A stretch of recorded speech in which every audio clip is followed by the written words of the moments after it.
Hello students, welcome to the D Chemistry classes. I am Dipen Kumar and today I am going to discuss periodic trends. Periodic properties का जो periodic trends होता है, elements की जो physical properties हैं उनका जो periodic trend है वो क्या है उसके बारे में हम डिस्कस करेंगे। तो यहाँ देख सकते हैं सबसे पहला जो पीरियोडिक प्रॉपर्टी है फिजिकल प्रॉपर्टीज़। अभी पहले हम फिजिकल प्रॉपर्टी डिस्कस करेंगे, देन नेक्स्ट आपको हम केमिकल प्रॉपर्टीज़ भी डिस्कस करेंगे। तो यहाँ पे इस वीडियो में सबसे पहले आपका है एटॉमिक रेडियस। तो यहाँ पे एक चीज़ पहले जान लेते हैं, एटॉमिक रेडियस होता क्या है। देखिए कोई भी एटम स्टेबल नहीं है, ये आप जानते हैं, और वो अपने आप को स्टेबल करने के लिए दूसरे एटम से कंबाइंड होकर मॉलिक्यूल बनाता है।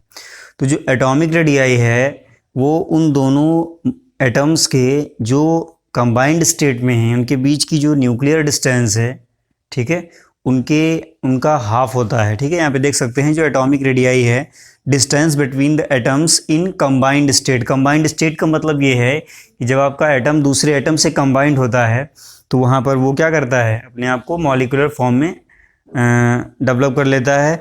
अब उस स्टेट में, उस कंबाइंड स्टेट में आपके जो न्यूक्लियस हैं दोनों एटम्स के, उनके बीच की जो डिस्टेंस है उनका हाफ जो होता है वो आपका एटॉमिक रेडियाई होता है। ध्यान रखिएगा, एटॉमिक रेडियस होता है। अब बात आती है कि क्या एग्जैक्टली हम इसको मेज़र कर सकते हैं। थोड़ा सोच के बताइए कि क्या एटॉमिक रेडियस को हम एग्जैक्टली मेज़र कर सकते हैं। बिल्कुल नहीं कर सकते हैं। कैसे? देखिए जो आपकी एटॉमिक रेडियाई है, ये जो आपका मेज़रमेंट है एग्जैक्टली इसलिए नहीं हो पाता है क्योंकि यहाँ पर जो इलेक्ट्रॉन क्लाउड होता है न्यूक्लियस के सराउंड, ठीक है, वो एग्जैक्टली डिफाइंड नहीं होता है।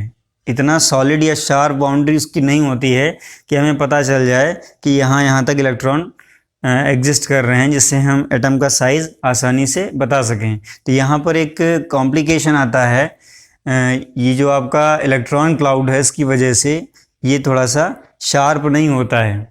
ठीक है, तो ये हम नहीं कह सकते हैं कि एटॉमिक साइज जो भी निकाला जाता है वो आपका एग्जैक्टली करेक्ट ही आया है। तो ये इस पे क्वेश्चन एक बनता है, ध्यान रखिएगा। जो ऊपर ये हमने स्टेटमेंट 2 लाइंस में दिया है, तो इसको आप मल्टीपल चॉइसेस के लिए लर्न रखिएगा। अब बात आती है इनका जो पीरियोडिक ट्रेंड है वो क्या है। ठीक है, पीरियोडिक ट्रेंड का मतलब होता है कि पीरियोडिक टेबल में जो आपका एटॉमिक रेडियस है वो किस तरह से वेरिएशन करता है ग्रुप में और किस तरह से वेरिएट करता है पीरियड्स में। तो देखिए प्रीवियसली आपने पढ़ रखा है कि पीरियोडिक टेबल में जो आपके वर्टिकल कॉलम्स होते हैं टॉप टू बॉटम, उन्हें हम ग्रुप्स बोलते हैं। ठीक है, और जो आपके हॉरिजॉन्टल होते हैं लेफ़्ट टू राइट, आपके जो कॉलम्स जो आपके लाइंस होते हैं उन्हें बोलते हैं पीरियड। तो यहाँ पे हम ग्रुप्स और पीरियड्स में इनका ट्रेंड देखेंगे। तो देख सकते हैं यहाँ पे atomic radii increases with increasing atomic number of elements down to the group. यानी कि जैसे जैसे हम किसी भी ग्रुप में नीचे की तरफ जाते हैं टॉप टू बॉटम, तो जो एटॉमिक रेडियस है वो हमारा बढ़ता चला जाता है। उसका बढ़ने का कारण क्या है? बढ़ने का रीज़न ये है कि उसमें एटॉमिक नंबर्स भी इंक्रीज होते चले जाते हैं सेम पैटर्न में। ठीक है, तो जब एटॉमिक नंबर इंक्रीज होता है तो इफेक्टिव न्यूक्लियर चार्ज आपका कम हो जाता है या रिड्यूस हो जाता है या डिक्रीज हो जाता है। तो यहाँ पे अगर रीज़न आता है कि वाई एटॉमिक साइज और atomic radius decreases down to the group, तो यहाँ पे लिख सकते हैं because the effective nuclear charge decreases down to the group. ठीक है, तो ये आपका आंसर हो जाएगा, तो इसको लर्न रखिएगा। और दूसरे वर्ड्स में ये भी कह सकते हैं कि because of increasing atomic numbers. देखिए एटॉमिक नंबर जब बढ़ेगा तो एटॉमिक नंबर के साथ साथ नंबर ऑफ इलेक्ट्रॉन्स भी बढ़ जाएंगे आपके एटम में। तो जब नंबर ऑफ इलेक्ट्रॉन्स आपके इंक्रीज हो जाएंगे, बढ़ जाएंगे, तो इफेक्टिव न्यूक्लियर चार्ज जो होता है वो आपका एक अट्रैक्टिव फोर्स होता है जो न्यूक्लियस इलेक्ट्रॉन पर अप्लाई करता है। तो उसमें भी थोड़ा सा कहीं ना कहीं कमी आ जाएगी क्योंकि हर एक एटम का जो जेड इफेक्टिव है वो एकदम फिक्स होता है। तो यहाँ पर ये जो आपका रीज़न है बहुत ही वैल्यूएबल है, इससे क्वेश्चन बन सकते हैं। अब यहाँ पे एग्जांपल की बात करें तो हम ग्रुप में अभी हम ट्रेंड पढ़ रहे थे, तो यहाँ ग्रुप ले रहे हैं, ग्रुप फर्स्ट ए। ठीक है, एल्कली मेटल्स जो आपके हैं ग्रुप फर्स्ट ए में रखे गए हैं। इनको अगर हम ग्रुप में देखें डाउन द ग्रुप, सबसे पहले आपका लिथियम आता है। ठीक है, उसके बाद सोडियम है, फिर पोटेशियम है, रुबिडियम है एंड सीजियम है। इतने आपके एलिमेंट्स हैं और भी है फ्रांसियम, बट फ्रांसियम को इसलिए नहीं कंसीडर किया जाता है क्योंकि वो आपका रेडियो एक्टिव है, और रेडियो एक्टिव जो आपके एलिमेंट्स हैं उनका जो पीरियोडिक प्रॉपर्टी है वो वेल डिफाइंड नहीं होता है, क्योंकि उनसे मैटर वेव्स निकलती रहती हैं, इसकी वजह से वो डिसोसिएट होते रहते हैं। तो यहाँ पर इतने ही एलिमेंट्स को हमने मेंशन किया। अब इनका जो पैटर्न है, जो ऑर्डर है एटॉमिक साइज़ का, ये इस तरह से होगा। सबसे स्मॉल होगा लिथियम, फिर जैसे जैसे आप नीचे की तरफ जाएंगे वैसे वैसे उसका साइज़ बढ़ता चला जाएगा, क्योंकि यहाँ पर एटॉमिक नंबर बढ़ता चला जाता है यहाँ लिथियम से यहाँ तक। तो ये आपका ये आपका पीरियोडिक ट्रेंड था एटॉमिक रेडियस का ग्रुप्स में।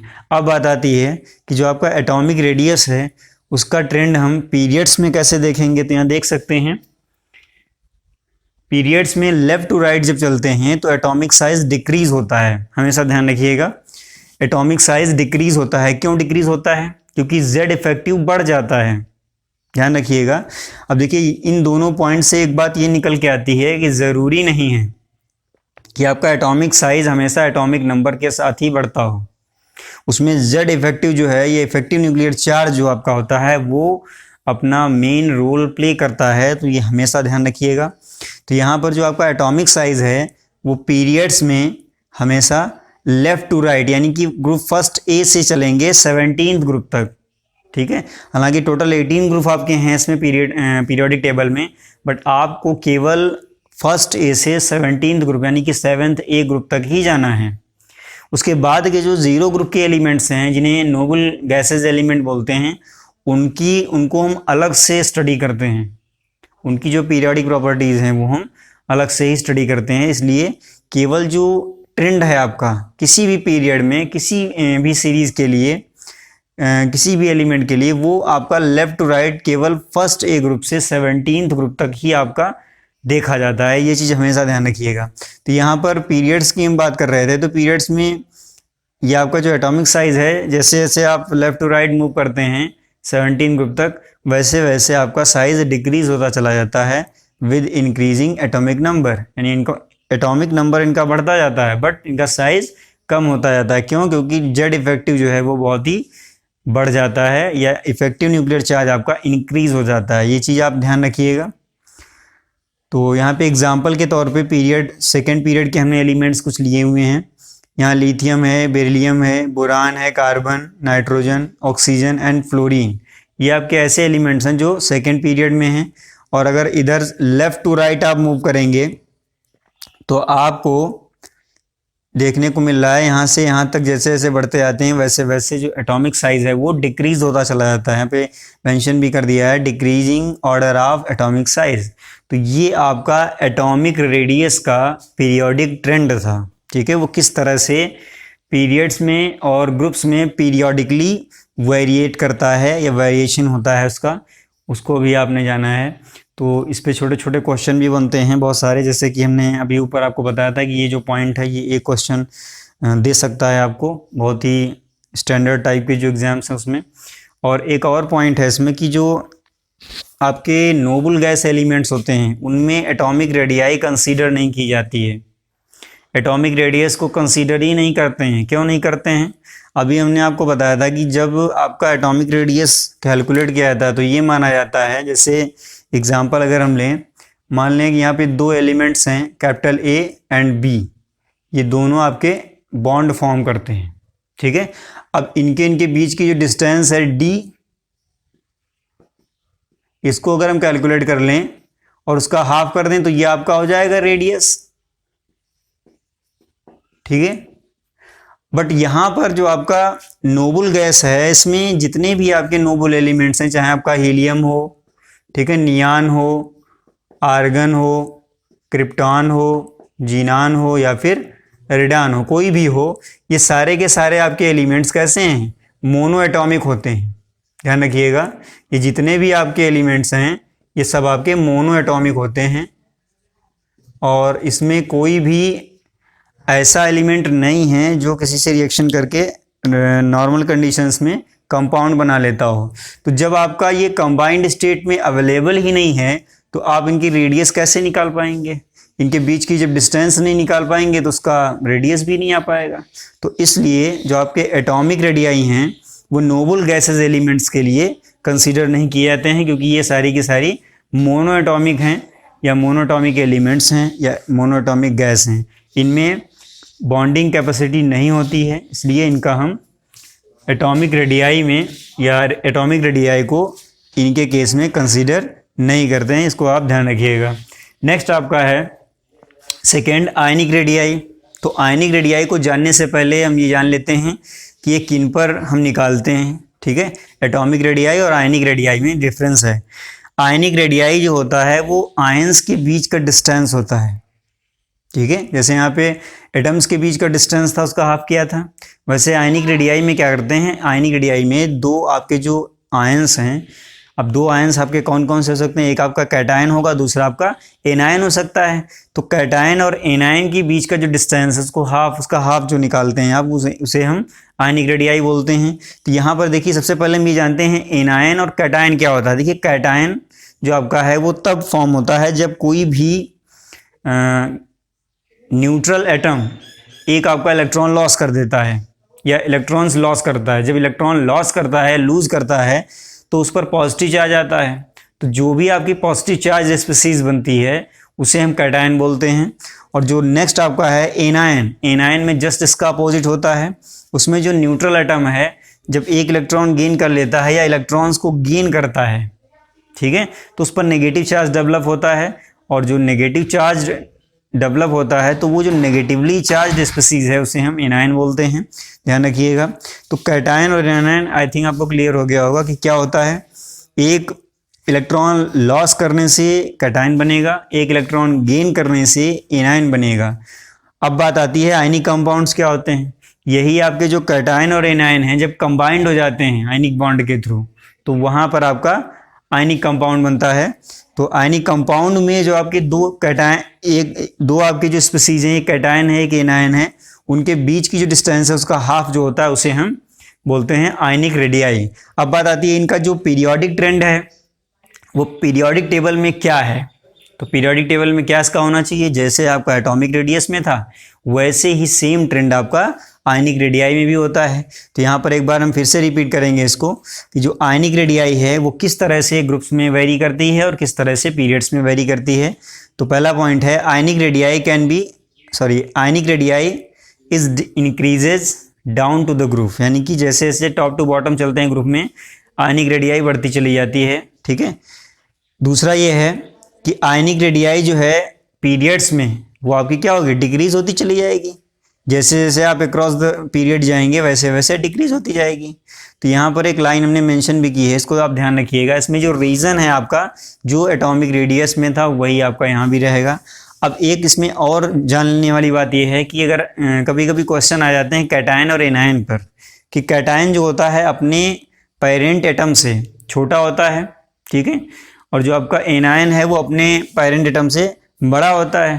तो यहाँ पर एक चीज़ आपको बता दें कि कैटायन जो होता है वो हमेशा छोटा होता है साइज में अपने पेरेंट आयन से, क्योंकि उसमें कम इलेक्ट्रॉन्स होते हैं। कैसे, मान लेते हैं जैसे ये आपका सोडियम एटम है,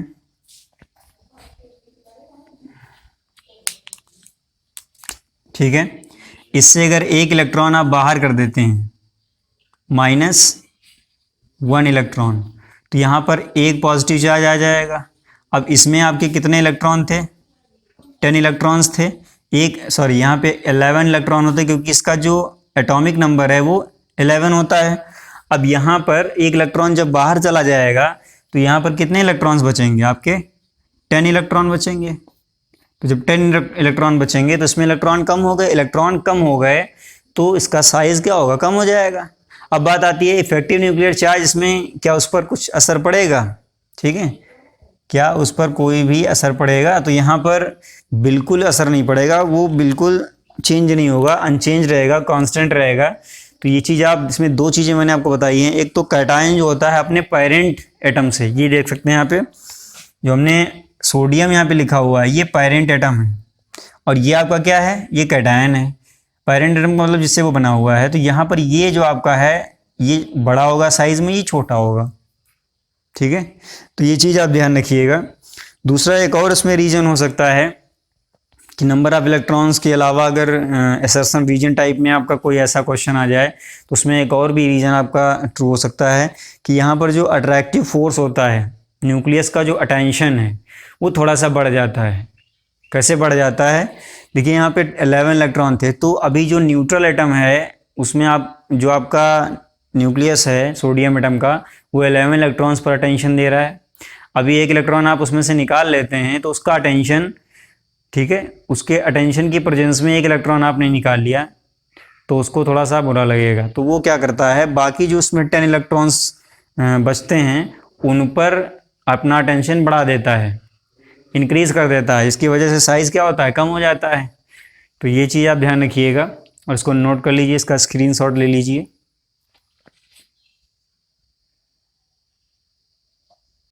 नेक्स्ट आपका एक नोटेबल पॉइंट है जिसमें देखेंगे हम कि जो आपका एनायन है वो साइज़ में बड़ा होता है अपने पेरेंट एटम से, जैसा कि अभी प्रीवियसली आपने स्टडी किया है कि जो आपका कैटायन है वो स्मॉल होता है साइज़ में अपने पेरेंट एटम से। तो ये क्यों होता है ये आपको बता दें।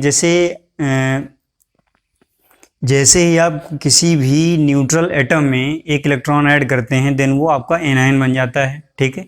तो जैसे इलेक्ट्रॉन एक ऐड होता है वैसे ही इफेक्टिव न्यूक्लियर चार्ज क्या होता है, रिड्यूस हो जाता है, कम हो जाता है, जिसकी वजह से साइज़ क्या होता है, इंक्रीज कर जाता है, ठीक है।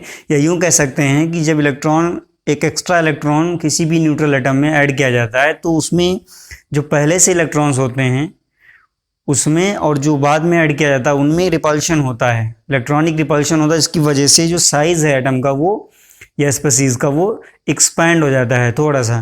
तो इसकी वजह से साइज़ जो होता है बड़ा होता है। तो हमेशा ध्यान रखिएगा एनायन जो है साइज़ में बड़ा होगा अपने पेरेंट एटम से। जैसे कि यहाँ पे फ्लोराइड है F-, ये आपका एनायन है, नेगेटिवली चार्ज है, इसका जो साइज़ है 136 पिकोमीटर है, जबकि आपका फ्लोरीन एटम जो है उसका 64 पिकोमीटर है जो कि कम है। तो ये आपका एग्जांपल था। तो ये ध्यान रखिएगा, छोटे छोटे क्वेश्चन हैं, इसमें मल्टीपल चॉइसेस के लिए इम्पोर्टेंट है। नेक्स्ट आपका जो थर्ड पीरियोडिक प्रॉपर्टी है ionization energy, third physical property of element ionization energy. तो सबसे पहले हम ये जानेंगे कि जो आयोनाइजेशन एनर्जी है वो है क्या। देखिए आयोनाइजेशन वर्ड जो है आपने पहले भी सुना होगा। तो आयोनाइजेशन एनर्जी एक अमाउंट ऑफ एनर्जी है जो किसी भी एक इलेक्ट्रॉन को बाहर निकालने में यूज़ होती है। तो हम उसको डिफाइन कर सकते हैं इस तरह से कि the required energy to remove an electron from an isolated gaseous atom in ground state, यानी कि उस पर कोई चार्ज नहीं होना चाहिए। तो जब एक इलेक्ट्रॉन किसी भी न्यूट्रल एटम से हम बाहर करते हैं तो उसमें कुछ एनर्जी हमें लगानी पड़ती है, देन उसके बाद में इलेक्ट्रॉन बाहर आता है। तो वो जो रिक्वायर्ड अमाउंट ऑफ एनर्जी है उसे हम आयोनाइजेशन एनर्जी बोलते हैं। ध्यान रखिएगा, इसको आयोनाइजेशन एंथैल्पी भी बोलते हैं। तो कन्फ्यूज़न नहीं होनी चाहिए, चाहे आपको आयोनाइजेशन एनर्जी पूछा जाए या फिर आपसे आयोनाइजेशन एंथैल्पी पूछा जाए। तो अब बात करते हैं इसको एक जनरल इक्वेशन से प्रूव करते हैं। जैसे मान लेते हैं कि आपका Xg एक गैसियस एटम है X, इससे एक इलेक्ट्रॉन आप निकालेंगे तो जब इलेक्ट्रॉन रिमूव हो जाएगा तो वहाँ पर पॉजिटिव चार्ज एक आयन बनेगा जो कि ये है। अब इसमें इसको रिमूव करने के लिए जो एनर्जी रिक्वायर्ड है वो delta H I E ionisation energy, delta H enthalpy के लिए है, आई ई का मतलब आयोनाइजेशन एनर्जी। ये आपका जो भी आएगा रिक्वायर्ड एनर्जी उसे हम बोलेंगे आयोनाइजेशन एनर्जी। अब बात आती है इसका साइन कैसा होगा। तो बहुत सिंपल है, यहाँ पे आपने डेफिनेशन में इसके मेंशन किया है कि रिक्वायर्ड एनर्जी, रिक्वायर्ड का मतलब उसमें यूज़ होने वाली एनर्जी है ये। तो जब यूज़ होने वाली एनर्जी है तो जाहिर सी बात है उसमें एनर्जी इन्वेस्ट हो रही है, यूज़ हो रही है। तो आपका जो डेल्टा H है in case of ionization positive लिया जाएगा, ठीक है। डेल्टा H का साइन हमेशा पॉजिटिव ही आएगा। इस पर भी एक नंबर का या शॉर्ट आंसर टाइप का क्वेश्चन बनता है कि why we take always positive ionization energy. यहाँ पे आयोनाइजेशन एनर्जी हमेशा हम पॉजिटिव ही क्यों लेते हैं, क्योंकि ये जो प्रोसेस है आयोनाइजेशन का ये हमेशा एंडोथर्मिक होता है, ये ध्यान रखिएगा। नेक्स्ट एक और है पॉइंट इसमें कि ये जो पीरियोडिक ट्रेंड की हम बात कर रहे थे, तो पीरियोडिक ट्रेंड की अगर हम बात करें आयोनाइजेशन एनर्जी जो होती है टॉप टू बॉटम ग्रुप में डिक्रीज होती चली जाती है। वो कैसे होती है समझ लीजिए। देखिए अभी प्रीवियसली एटॉमिक साइज हमने डिस्कस किया था, उसमें हमने आपको बताया था कि टॉप टू बॉटम किसी भी ग्रुप में जो आपका एटॉमिक साइज है वो इंक्रीज होता है। तो जब एटॉमिक साइज इंक्रीज होता है और आप इलेक्ट्रॉन निकालने की बात कर रहे हैं तो आई थिंक बहुत ही आसान है कि जो आपका एटम साइज में बड़ा है, ठीक है, उसका इलेक्ट्रॉन बाहर निकालना ईजी होगा इन कंपैरिजन जो छोटा है साइज में। यानी देखिए छोटा जो आपका एटम है उसके जो इलेक्ट्रॉन्स हैं वो न्यूक्लियस के ज़्यादा नज़दीक होंगे, उन पर ज़्यादा फोर्स अप्लाई होगा, तो उनको बाहर निकालने के लिए हमें ज़्यादा एनर्जी की रिक्वायरमेंट होगी। ज़्यादा एनर्जी की रिक्वायरमेंट होगी यानी कि मेरा मतलब है आयोनाइजेशन एनर्जी ज़्यादा रिक्वायर्ड होगी। जब आपको रिक्वायर्ड एनर्जी ज़्यादा है तो जो रिक्वायर्ड एनर्जी की हम बात कर रहे हैं वही आपका आयोनाइजेशन एनर्जी है। तो छोटा जब आपका स्मॉल है साइज में एटम, उससे एक इलेक्ट्रॉन बाहर निकालना थोड़ा सा डिफ़िकल्ट है इन कंपैरिजन जो लार्ज है साइज में उससे। देखिए जो बड़ा है आपका वो न्यूक्लियस से डिस्टेंस उसकी काफ़ी होगी, उसको आसानी से आप निकाल सकते हैं, उसमें कम एनर्जी आपको ज़रूरत पड़ेगी, रिक्वायर्ड होगी। कम एनर्जी रिक्वायर्ड होगी तो उसका आयोनाइजेशन एनर्जी भी कम हो जाएगा, क्योंकि जो रिक्वायर्ड एनर्जी की हम बात कर रहे हैं वही तो है आयोनाइजेशन एनर्जी। तो यहाँ पर साइज़ ऊपर से नीचे किसी भी ग्रुप में जब आप जाते हैं तो बराबर इंक्रीज़ होता है, जिसकी वजह से आयोनाइजेशन एनर्जी भी टॉप टू बॉटम इंक्रीज़ होती है या down to the group increase होती है।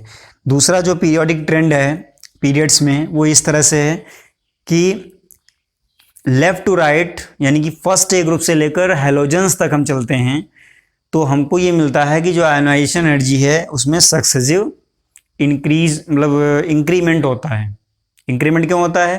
क्योंकि जैसे ही आप हॉरिजॉन्टल कॉलम में पीरियोडिक टेबल में लेफ़्ट टू राइट चलेंगे, ठीक है, यहाँ से इधर चलेंगे तो वैसे वैसे साइज़ क्या होता है? डिक्रीज़ होता है।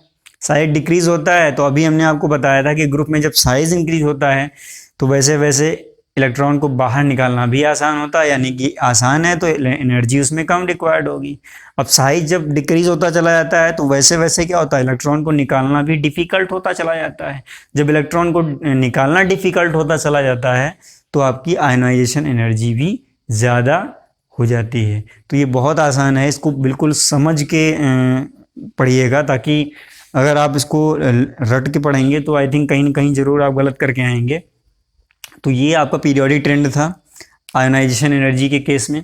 अब बात आती है कि किसी एटम से अगर एक इलेक्ट्रॉन हम निकाल लें, ठीक है, उसके बाद फर्दर फिर इलेक्ट्रॉन्स हम निकालें अगर, तो उनमें जो पैटर्न बनता है, सबसे फर्स्ट इलेक्ट्रॉन जब निकालेंगे तो उसको हम बोलते हैं फर्स्ट आयोनाइजेशन एनर्जी, जो भी एनर्जी रिक्वायर्ड होती है। नेक्स्ट उसके बाद जब सेकेंड इलेक्ट्रॉन निकालेंगे तो वो आपका हो जाएगा सेकेंड आयोनाइजेशन एनर्जी, जैसे यहाँ पे हमने मेंशन किया है। पहला इलेक्ट्रॉन निकालेंगे first ionisation energy, second electron निकाला second ionisation energy, third electron निकाला तो थर्ड आयोनाइजेशन एनर्जी। तो अब इनमें क्या रिलेशन होता है? क्या तीनों सेम होते हैं या तीनों कम ज़्यादा होते हैं? तो इनमें एक पैटर्न है, इनमें एक ऑर्डर है। इसमें अगर ऑर्डर की हम बात करें तो सबसे कम आपका ये आएगा, उसके बाद फिर ये आएगा, फिर ये आएगा, ठीक है। अभी आगे हम कुछ एक्सेप्शनल केस भी बताएंगे आपको। तो यहाँ पर जो फर्स्ट आयोनाइजेशन एनर्जी है वो हमेशा कम आता है सेकेंड आयोनाइजेशन एनर्जी से, और सेकेंड आयोनाइजेशन एनर्जी हमेशा कम आता है थर्ड से।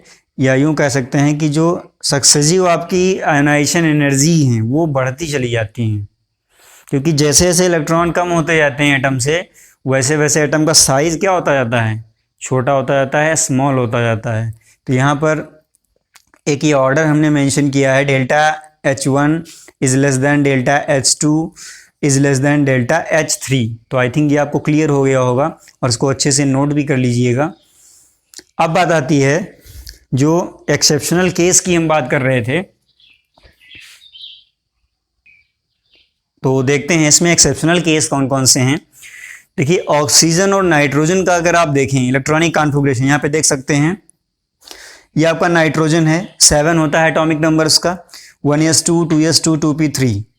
ऑक्सीजन की बात करें अगर, ऑक्सीजन का होता है 8 atomic number, 1s2 2s2 2p4। ये आपका इलेक्ट्रॉनिक कॉन्फ़िगरेशन हो जाएगा। अब इसमें जो लास्ट वाला है, हमेशा ध्यान रखिएगा लास्ट वाले सबसेल से ही इलेक्ट्रॉन बाहर निकालते हैं, ठीक है, सेकेंड लास्ट से नहीं निकालते हैं, हमेशा आउटर सरफेस आउटर सेल से निकालते हैं इलेक्ट्रॉन। तो यहाँ 2p3 है और यहाँ पर आपका देख सकते हैं, यहाँ पे ये आपका 2p3 है और ऑक्सीजन में आपका 2p4 है। तो अगर हम बात करें कि फर्स्ट आयोनाइजेशन एनर्जी, इससे एक इलेक्ट्रॉन निकालेंगे और इससे एक इलेक्ट्रॉन निकालेंगे, दोनों में से कौन सा ज़्यादा डिफिकल्ट होगा प्रोसेस, बता सकते हैं? देखिए प्रीवियस वीडियो में हमने आपको बताया था कि जो आपका एटॉमिक स्ट्रक्चर का एक वीडियो था, उसमें हमने आपको डिस्कस किया था कि जो आपके सिंगली ऑक्युपाइड ऑर्बिटल्स होते हैं, यानी कि ऐसे ऑर्बिटल्स जिसमें सभी में एक एक इलेक्ट्रॉन होता है, ऐसा सबशेल जिसमें सभी में 1 इलेक्ट्रॉन फील्ड हो, यानी कि भरा हुआ हो, उसको स्टेबल कॉन्फ़िगरेशन बोलते थे। अब ऐसे केस में अगर स्टेबल कॉन्फ़िगरेशन है तो वो कभी भी डिस्टेबलाइज नहीं होना चाहेगा, यानी कि इलेक्ट्रॉन को निकालने में आपको एनर्जी ज़्यादा लगानी पड़ेगी इन कंपैरिजन अदर के। तो अब बात करें इसमें, देखिए 2p4 है, इसमें ये इलेक्ट्रॉन एक है, तो ये आपका सबसे लास्ट वाला इलेक्ट्रॉन, इसको आप आसानी से बाहर निकाल सकते हैं, क्योंकि इसको निकलने के बाद में, इसके निकलने के बाद में ये आपका बिल्कुल ऐसा ही हो जाएगा। तो ये स्टेबल होना चाहेगा, तो ये चाहेगा कि यहाँ से हमारा एक इलेक्ट्रॉन बाहर चला जाए और हम स्टेबलाइज्ड हो जाएं। तो यहाँ 2p3 होने की वजह से नाइट्रोजन का जो फर्स्ट आयोनाइजेशन एंथैल्पी है वो ज़्यादा आता है, या आयोनाइजेशन एनर्जी ज़्यादा आता है इन कंपैरिजन ऑक्सीजन के। ठीक है, यहाँ पे देख सकते हैं मेंशन किया है, the first ionisation energy of nitrogen is more than the first ionisation energy of oxygen because N have 2p3। 2p3 का मतलब है स्टेबल कॉन्फ़िगरेशन, ठीक है, देन यहाँ पे देन होगा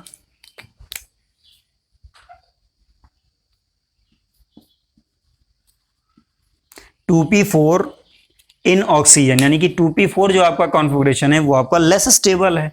तो इस वजह से आयोनाइजेशन एनर्जी नाइट्रोजन की जो फर्स्ट आयोनाइजेशन एनर्जी है वो ज़्यादा आती है ऑक्सीजन के कंपैरिजन।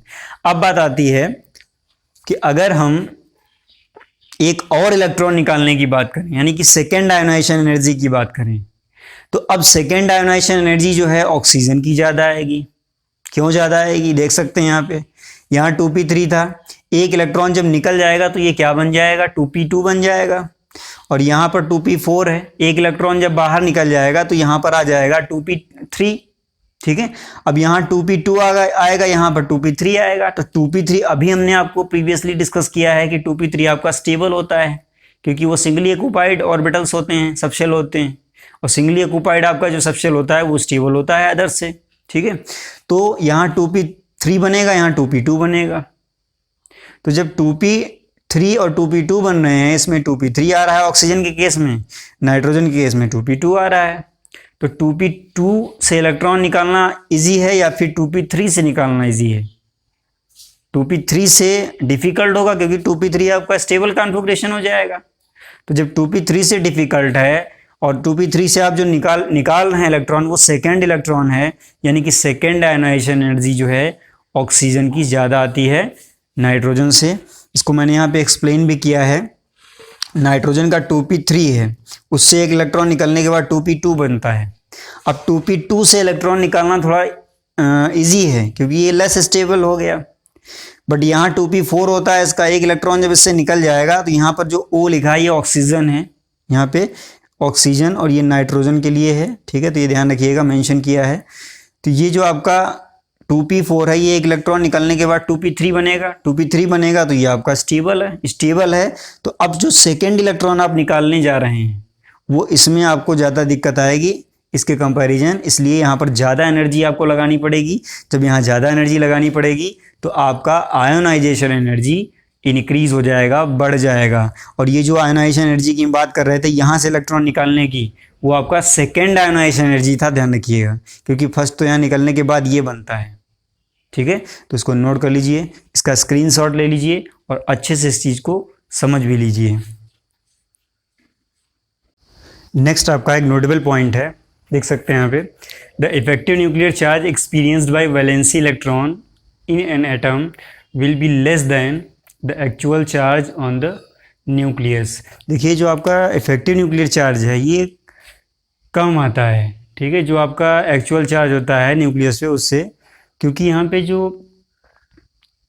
आपके इलेक्ट्रॉन्स है, जो वैलेंसी इलेक्ट्रॉन है, वो एक शील्डिंग इफेक्ट महसूस करता है, इसको स्क्रीनिंग इफेक्ट भी बोलते हैं। तो स्क्रीनिंग इफेक्ट की वजह से जो आपका इलेक्ट्रॉन है वो शील्डेड हो जाता है, जिसकी वजह से जो इफेक्टिव न्यूक्लियर चार्ज है वो क्या हो जाता है, लो हो जाता है। अब जो आपका ये शील्डिंग इफेक्ट है इसको समझ लेते हैं, यहाँ पे देख सकते हैं, यहाँ पे जैसे 2s electron in lithium is shielded from the inner core of 1s electron. जो आपका 1s होता है लिथियम का, जैसे इलेक्ट्रॉनिक कॉन्फ़िगरेशन अगर हम करते हैं तो यही तो आएगा 1s 2s1। तो यहाँ देखिए एक आपका प्रिंसिपल क्वांटम नंबर 1 लेवल में है इलेक्ट्रॉन, और दूसरा जो आपका लास्ट इलेक्ट्रॉन है वो सेकेंड लेवल में, यानी कि यहाँ पर प्रिंसिपल क्वांटम नंबर 2 वाले लेवल में है। तो यहाँ पर हम क्या करेंगे, मान लेते हैं कि ये आपका न्यूक्लियस है, लिथियम का न्यूक्लियस, ठीक है, और इसके बाहर जो है ये n इज इक्वल टू 1 वाली शेल है, और n इज इक्वल टू 1 वाली शेल में कितने इलेक्ट्रॉन है, 2 इलेक्ट्रॉन है, तो मैंने यहाँ पे दोनों इलेक्ट्रॉन मेंशन किए हैं। और दूसरी जो शेल है ये n इज इक्वल टू 2 वाली शेल है। तो यहाँ पर ये जो आपका वैलेंसी इलेक्ट्रॉन है ये क्या करेगा, ये इन दोनों इलेक्ट्रॉन से रिपल्शन भी करेगा, और साथ में जो आपका लिथियम का न्यूक्लियस है वो इसको अट्रैक्ट भी करेगा। तो ये जो है ये अपने आप को शील्डेड फील करेगा। शील्डेड फील करेगा तो इसका मतलब क्या होगा, जो आपका इफेक्टिव न्यूक्लियर चार्ज है वो थोड़ा सा लूज हो जाएगा, रिड्यूस हो जाएगा। तो यहाँ पे ये शील्डिंग इफेक्ट जो है ध्यान रखिएगा क्या होता है। और एक चीज़ बता दें, शील्डिंग इफेक्ट आपका तभी इफेक्टिव होता है जब आपका इनर कोर कंप्लीट हो। जैसे यहाँ पे देख सकते हैं जो आपका ये 1s है ये कंप्लीट था, ठीक है, तो यहाँ शील्डिंग इफेक्ट लग रहा है वैलेंसी इलेक्ट्रॉन पे। अदरवाइज अगर ये इनकम्प्लीट होता तो फिर नहीं लगता। तो ये चीज़ ध्यान रखिएगा, यहाँ पे मेंशन भी कर दिया है, shielding is effective when the orbital in inner core या inner shell are completely filled. तो यहाँ पर जो आपका 1s2 है ये कंप्लीटली फील्डेड है, क्योंकि ये 1 है प्रिंसिपल क्वांटम नंबर और यहाँ पर ये 2 है। तो इनर कोर का सबसेल कौन होगा, 1s होगा, तो ये कंप्लीट है, यानी कि यहाँ पर आपका शील्डिंग इफेक्ट डोमिनेंट हो रहा है। नेक्स्ट आपका है इलेक्ट्रॉन गेन एंथैल्पी, फोर्थ आपका फिजिकल प्रॉपर्टी है। इसको हम जानेंगे क्या होता है। देखिए ये आपका बिल्कुल उल्टा है, किससे, जो आप अभी आयनाइजेशन एनर्जी पढ़े थे बिल्कुल उसी का उल्टा है।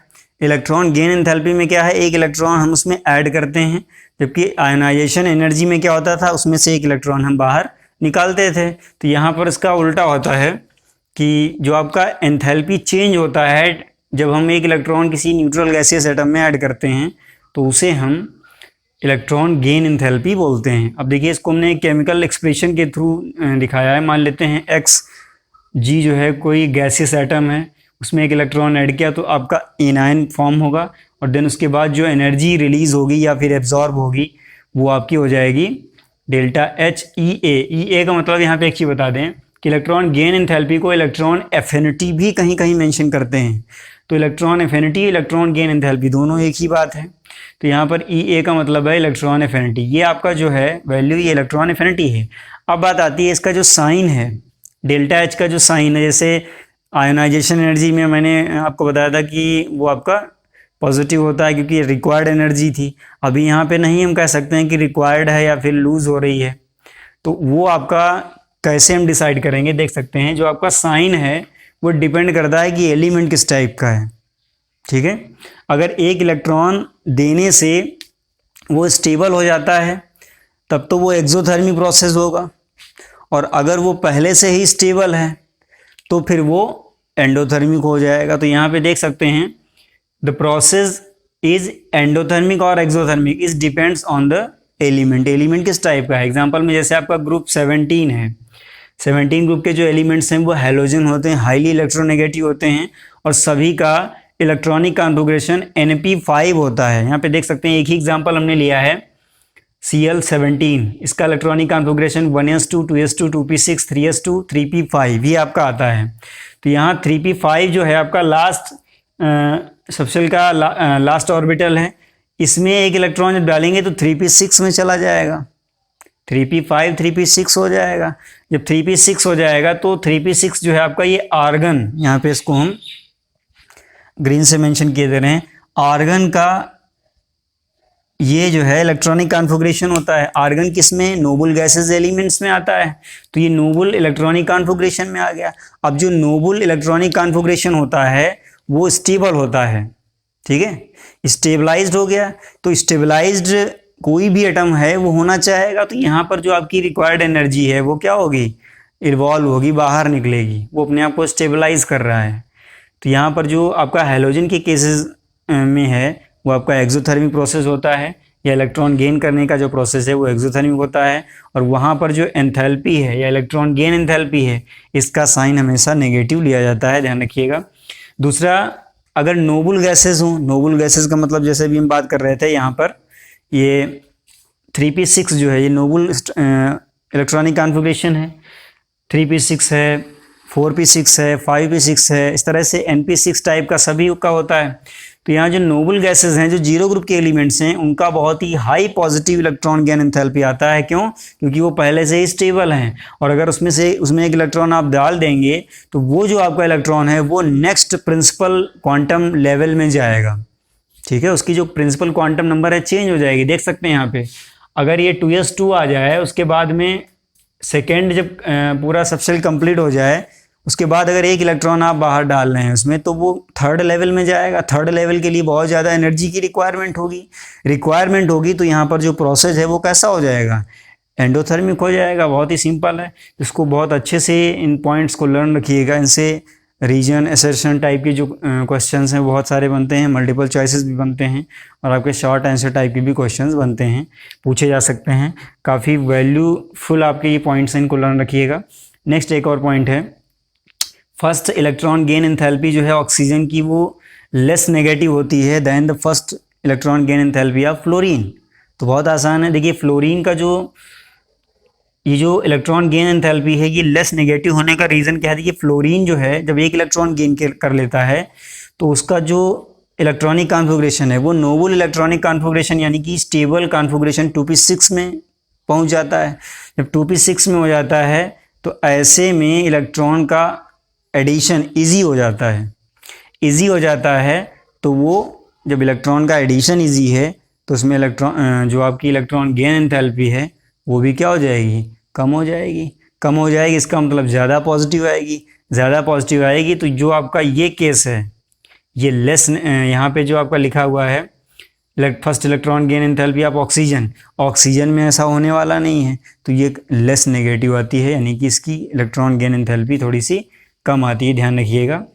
तो ये आई थिंक आप समझ गए होंगे, इसका स्क्रीनशॉट ले लीजिए और नोट भी कर लीजिए। एक चीज़ आपको और यहाँ पर क्लियर कर दें कि जो इलेक्ट्रॉन गेन एंथैल्पी का ट्रेंड है, पीरियोडिक टेबल में, वो क्या है? देखिए टॉप टू बॉटम जब किसी भी ग्रुप में हम जाते हैं तो एटम का साइज इंक्रीज होता है, साइज इंक्रीज करता है तो उसमें इलेक्ट्रॉन डालना इतना इजी नहीं होता है। क्यों? क्योंकि उसमें जो Z इफेक्टिव है या इफेक्टिव न्यूक्लियर चार्ज है या न्यूक्लियर अट्रैक्टिव फोर्स है जो इलेक्ट्रॉन्स पर, वो वीक होता है। वीक है तो वो इतनी आसानी से इलेक्ट्रॉन को रिसीव करने के लिए तैयार ही नहीं है। तो जैसे जैसे टॉप टू बॉटम जाते हैं ग्रुप में, इलेक्ट्रॉन गेन एंथैल्पी आपका डिक्रीज होता चला जाता है और इंक्रीज हो जाता है, क्योंकि ज़्यादा एनर्जी आपको लगानी पड़ेगी। और इधर से लेफ़्ट टू राइट अगर पीरियड में चलते हैं तो वो हमेशा क्या होता है? इंक्रीज़ होता है, ये ध्यान रखिएगा, डिक्रीज़ होता है, क्योंकि जेड इफेक्टिव आपका इंक्रीज़ होता है। और जब एटम का साइज स्मॉल होता है, कम होता है, तो वहाँ पर एटम का जो न्यूक्लियस है वो आसानी से इलेक्ट्रॉन को एक्सेप्ट करने के लिए तैयार होता है। तो आई थिंक आप समझ गए होंगे, इसको नोट कर लीजिए। नेक्स्ट आपका है इलेक्ट्रोनेगेटिविटी। तो इलेक्ट्रोनेगेटिविटी इलेक्ट्रॉन पेयर के लिए अट्रैक्शन होता है। जैसे अभी आपने पढ़ा था इलेक्ट्रॉन गेन एंथैल्पी, तो इलेक्ट्रॉन गेन एंथैल्पी जो है वो वन इलेक्ट्रॉन के लिए अट्रैक्शन है। इलेक्ट्रोनेगेटिविटी जो है वो पेयर ऑफ इलेक्ट्रॉन के लिए अट्रैक्शन है। अब पेयर ऑफ इलेक्ट्रॉन के लिए कैसे है देख सकते हैं। पेयर ऑफ इलेक्ट्रॉन का मतलब है जब आपका कोई मॉलिक्यूल है उसमें जो दो आपके डिफरेंट टाइप ऑफ एटम है उनके बीच में जो बॉन्डिंग है उसमें जो आपका शेयर्ड पेयर इलेक्ट्रॉन है उससे उसका मतलब है इलेक्ट्रॉन पेयर का। तो वो जो शेयर्ड पेयर इलेक्ट्रॉन है उसको अट्रैक्ट करने की टेंडेंसी जो होती है, एबिलिटी जो होती है, उसे हम इलेक्ट्रोनेगेटिविटी बोलते हैं। अब बात आती है इसको मेज़र कैसे करेंगे। तो मेज़र करने की अगर हम बात करें तो इसके लिए 3 स्केल्स आपके हैं। पहला आपका है पॉलिंग स्केल। पॉलिंग स्केल में जो इलेक्ट्रोनेगेटिविटी है 2 एटम्स के बीच में डिफरेंस कैलकुलेट करके की जाती है। यहाँ पे देख सकते हैं जो आपका XA XB है, ये electronegativity of A and B के लिए है। और ये जो आपका डेल्टा है, ये डेल्टा आपका इन एनर्जीज़ का डिफरेंस होता है। यहाँ पर EAB जो है आपका EAB EAA, ठीक है, एंड EB एंड B, यहाँ पर ये जो आपकी हैं ये एनर्जी हैं, बॉन्डिंग एनर्जी हैं। EAB का मतलब है जिसमें डिफरेंट टाइप ऑफ एटम हैं, और EAA का मतलब है जिसमें सेम टाइप ऑफ एटम है, यहाँ पे AA एंड BB। तो ये आपके होमोएटॉमिक हैं, ये आपका हेटेरोटॉमिक है। इनकी बाइंडिंग एनर्जी हैं, इनको आप इससे कैलकुलेट करते हैं, इसमें रखते हैं, तो आपको इन दोनों की इलेक्ट्रोनेगेटिविटी पता चल जाती है। नेक्स्ट आपका है मिल्कन स्केल। इसमें क्या होता है, इसमें 2 फॉर्मूले हैं। यहाँ पर IE का मतलब है आयोनाइजेशन एनर्जी, और EA का मतलब है इलेक्ट्रॉन एफिनिटी, यानी कि इलेक्ट्रॉन गेन एंथैल्पी। तो ये आपके हैं, ये फॉर्मूला कब यूज़ करते हैं, जब आपके ionization energy, electron gain enthalpy दोनों इलेक्ट्रॉन वोल्ट में हो, ठीक है। ये आपकी IE और EA दोनों वैल्यूज़ आपकी इलेक्ट्रॉन वोल्ट में हो, तब ये फॉर्मूला यूज़ करते हैं। और जब ये दोनों IE और EA की वैल्यू किलो कैलोरी पर मोल में हो, तो फिर ये फॉर्मूला यूज़ करते हैं, ध्यान रखिएगा। नेक्स्ट आपका है अल्रेड रेशो स्केल। तो यहाँ पर भी आपको इलेक्ट्रोनेगेटिविटी कैलकुलेट करने के लिए यहाँ पर X जो है ये इलेक्ट्रोनेगेटिविटी ऑफ एटम है 0.359 Z star upon R square plus 0.744। यहाँ पर जो Z स्टार है ये इफेक्टिव न्यूक्लियर चार्ज है, इसको स्लेटर्स फॉर्मूले से निकालते हैं जो कि आपके सिलेबस से बाहर है।